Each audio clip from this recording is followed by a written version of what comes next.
What if I told you that the failure you've experienced over and over in your life has nothing to do with you? That it's not a lack of discipline or intelligence, simply, nobody explained the law governing your life. Tell me if this sounds familiar. You start something with all the fire in the world, maybe a business, maybe losing weight, maybe learning something new. You feel the momentum. You feel like this time is different, like this time it's going to work. And then something happens. There's no big drama. There's no clear breaking point. It just fades.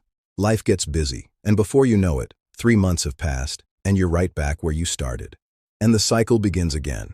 If that's happened to you once, I can almost guarantee it's happened more than 10 times.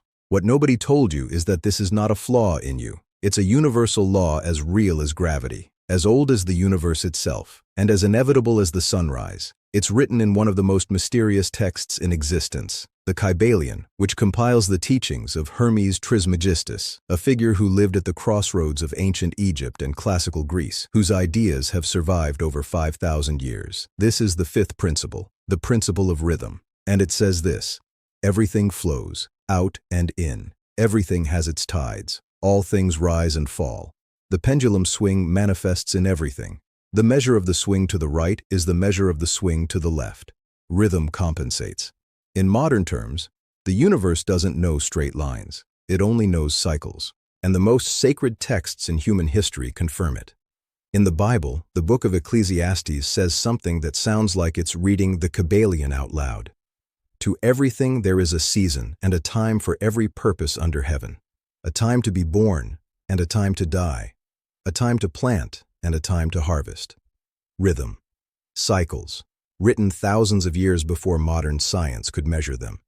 In Hinduism, the Vedas describe the yugas, cosmic cycles spanning thousands of years where the entire universe goes through stages of expansion and contraction. Creation itself breathes, inhales and exhales, advances and retreats. And in Buddhism, one of Buddha's most fundamental teachings is the concept of impermanence, anicca. Nothing lasts forever, not suffering, not joy. Everything flows, traditions separated by thousands of years, all describing the same law. Jim Rohn, one of the most influential philosophers of personal development in the last century, discovered this same law without ever reading the Kybalion. He discovered it by looking out the window. He noticed that after summer, winter always comes. That it's been that way since the beginning of time, and that it will probably never change. But then he said something that most people hear and never process. Don't wish for less problems. Wish you had more wisdom and skill to have solved them. Why did he say that? Because Rohn understood that winter is not the enemy. The enemy is believing winter isn't coming when the sky is blue and sunny. When you're in momentum, when everything flows, when the business is growing and the energy is there, that's exactly the moment when most people stop building. Because it feels good. Because it seems like it's going to stay that way. And then winter arrives. And it catches them with no provisions. You have two choices in life: plant in spring, harvest in summer, and prepare for winter, or wait for the cold to arrive and beg others for help. Rohn chose the first one, and that changed everything. But the Kybalion doesn't stop at describing the cycle. That's where it gets interesting. It says that even though you can't stop the pendulum, you can escape its effects.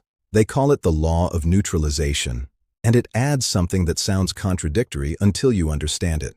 The will is superior to the conscious manifestation of this law, although the law itself cannot be destroyed. What does that mean in real terms? Imagine that your mind is a 2-story house. On the ground floor, there's a giant pendulum swinging back and forth non-stop. Most people live down there, holding on to the pendulum, dizzy, going from euphoria to drama and from drama to euphoria. One day they feel like they can conquer the world. The next, they feel like everything is lost. They're not weak. It's that nobody told them there's a second floor. The second floor is consciousness. From up there, you can see the pendulum swing. You understand it. You anticipate it. And it no longer drags you because you're no longer holding on to it. And that changes everything. But what comes next is the image I want you to never forget. Most people experience rhythm as a flat pendulum, up, down, always at the same level, always returning to the same starting point. It feels like running in circles, because that's exactly what it is. But when you wake up to this law and use it consciously, the pendulum stops being flat. It becomes an ascending spiral. Every time the cycle drops, it doesn't fall to the same point as before. It falls to a higher point than last time. Because you built during the momentum, because you planted during spring, because when the sky was blue, instead of relaxing, you prepared the ground. Today's valley is higher than the valley from 5 years ago, and tomorrow's peak will be higher than any peak you've ever known. That's the difference between living asleep and living awake. So, what do you do with this tomorrow morning? First, the next time you're in a good moment in any area of your life, ask yourself this question. What can I build today that will protect me when this changes? Not if it changes, when it changes. Second, the next time you're in a tough moment, remember that you're on the left side of the pendulum, that the distance it swung to that side is exactly the same distance it's going to swing back. You're not at the end of the road, you're in the middle of the cycle. Third, don't ask the universe to stop the pendulum. Learn to build while it swings. Those 3 steps won't change your life overnight, but applied consistently, over time they will transform a flat pendulum into a spiral that only knows how to rise. Winter always comes.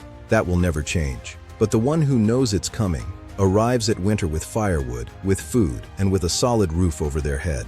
And while everyone else is waiting for the cold to pass, they're already planning what they're going to plant in spring. If this principle made you think, if you feel like this information can change something in you, hit that like button, subscribe, and share it with someone who needs to hear this. The 6th principle is coming soon. And it's going to surprise you even more than this one. See you in the next one.